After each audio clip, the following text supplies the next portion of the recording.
Assalamualaikum warahmatullahi wabarakatuh. Perkenalkan, nama saya Lora Mokodompit, NIM 1824054, kelas MPIB, semester 4, Prodi Manajemen Pendidikan Islam, Fakultas Tarbiyah dan Ilmu Keguruan. Nah, pada kesempatan kali ini saya akan membahas materi tentang supervisi pendidikan. Dan di sini ada 4 materi yang saya bahas, yaitu pertama, teknik dan prinsip supervisi pendidikan. Teknik supervisi pendidikan, berbagai teknik dapat digunakan supervisor dalam membantu guru meningkatkan situasi belajar mengajar, baik secara kelompok maupun secara perorangan, ataupun dengan cara langsung atau bertatap muka, dan cara tak langsung atau melalui media komunikasi, contoh visual, audial, dan audiovisual. Kemudian beberapa teknik supervisi yang dapat digunakan supervisor pendidikan antara lain: pertama, kunjungan kelas secara berencana untuk dapat memperoleh gambaran tentang kegiatan belajar mengajar di kelas. Kedua, pertemuan pribadi antara supervisor dengan guru untuk membicarakan masalah-masalah khusus yang dihadapi guru. Ketiga, dapat rapat antara supervisor dengan para guru di sekolah untuk membicarakan masalah-masalah umum yang menyangkut perbaikan dan peningkatan mutu pendidikan. Keempat, kunjungan antara kelas atau antar sekolah atau universitas. Ini merupakan suatu kegiatan yang terutama untuk saling menukarkan pengalaman sesama guru atau kepala sekolah tentang usaha perbaikan dalam proses belajar mengajar. Kelima, pertemuan-pertemuan di kelompok kerja pemilik, kelompok kerja kepala sekolah, serta pertemuan kelompok kerja guru, pusat kegiatan guru, dan sebagainya. Kemudian, sejalan dengan pendapat Sahertian dan Matehero di atas menyebutkan teknik supervisi terdiri dari, pertama, individu. Dalam individu itu ada teknik-teknik individu dalam pelaksanaan supervisi, antara lain: pertama, teknik kunjungan kelas; kedua, teknik observasi kelas; ketiga, percakapan pribadi; keempat, intervisitasi; kelima, penyeleksi berbagai sumber materi untuk mengajar; keenam, menilai diri sendiri; ketujuh, supervisi yang memakai pendapat para siswa. Kemudian kedua, kelompok. Dalam kelompok ada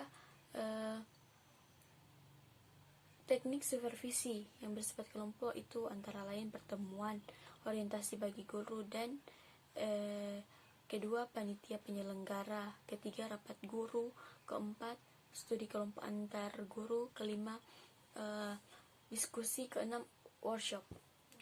Kemudian ketiga, langsung. Langsung ini adalah seorang supervisi secara pribadi dan langsung berhadapan dengan orang yang disupervisi, baik secara individual maupun secara kelompok. Kemudian tidak langsung. Tidak langsung ini adalah supervisor tidak secara langsung menghadapi atau berhadapan dengan orang-orang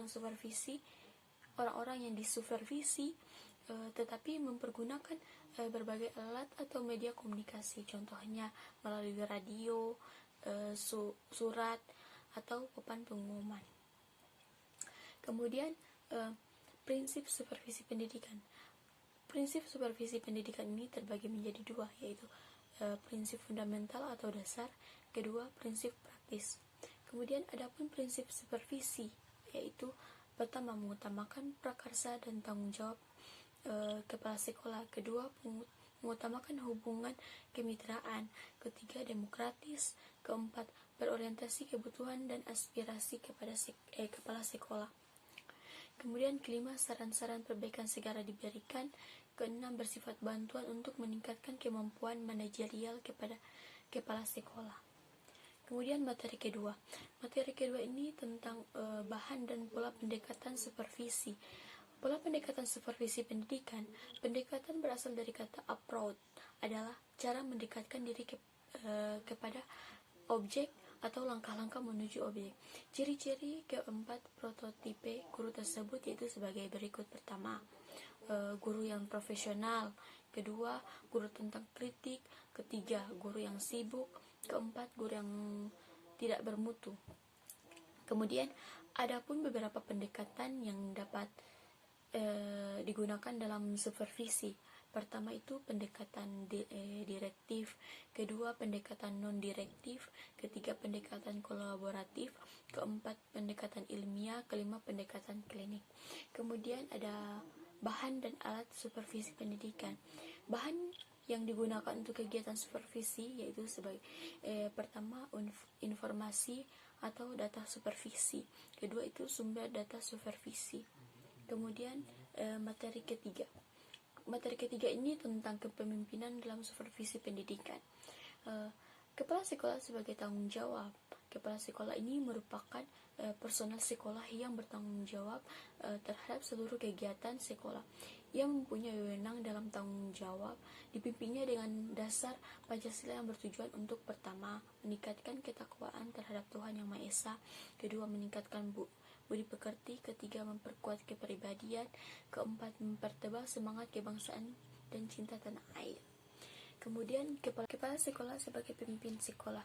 Pemimpin adalah seorang yang memiliki kecakapan tertentu yang dapat mempengaruhi para pengikutnya untuk bekerja sama ke arah tujuan yang telah ditetapkan. Kemudian fungsi kepala sekolah. Fungsi kepala sekolah ini terbagi menjadi 3, yaitu ada perumusan tujuan kerja dan pembuatan kebijakan sekolah. Kedua, pengatur tata kerja atau mengorganisasi sekolah. Ketiga, pensupervisi kegiatan sekolah. Fungsi yang pertama dan kedua di atas adalah fungsi kepala sekolah sebagai pemimpin. Sedangkan yang ketiga, fungsi kepala sekolah itu sebagai supervisor. Fungsi sekolah sebagai pemimpin sekolah, yang berarti kepala sekolah dalam kegiatan memimpinnya berjalan melalui tahap-tahap kegiatan. Dalam tahap-tahap kegiatan itu ada perencanaan, pengorganisasian, pengarahan, pengkoordinasian, dan pengawas. Kemudian kepala sekolah sebagai supervisi. Supervisi itu adalah satu tugas pokok dalam administrasi pendidikan, bukan hanya merupakan tugas pekerjaan para inspektur maupun pengawas saja, melainkan juga tugas pekerjaan kepala sekolah terhadap pegawai-pegawai sekolahnya. Kemudian ada prinsip supervisi, kemudian faktor-faktor yang mempengaruhi keberhasilan supervisi, keempat, pembinaan kurikulum sekolah. Kemudian ada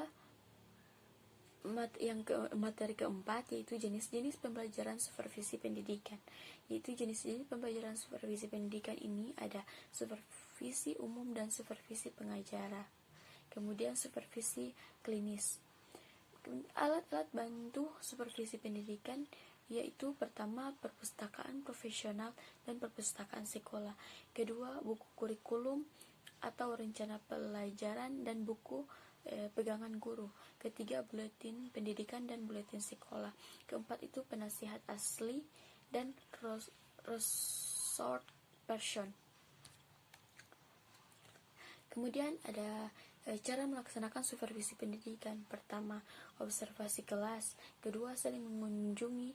Ketiga, demonstrasi mengajar. Keempat, supervisi klinis. Dan kelima, kaji tindak.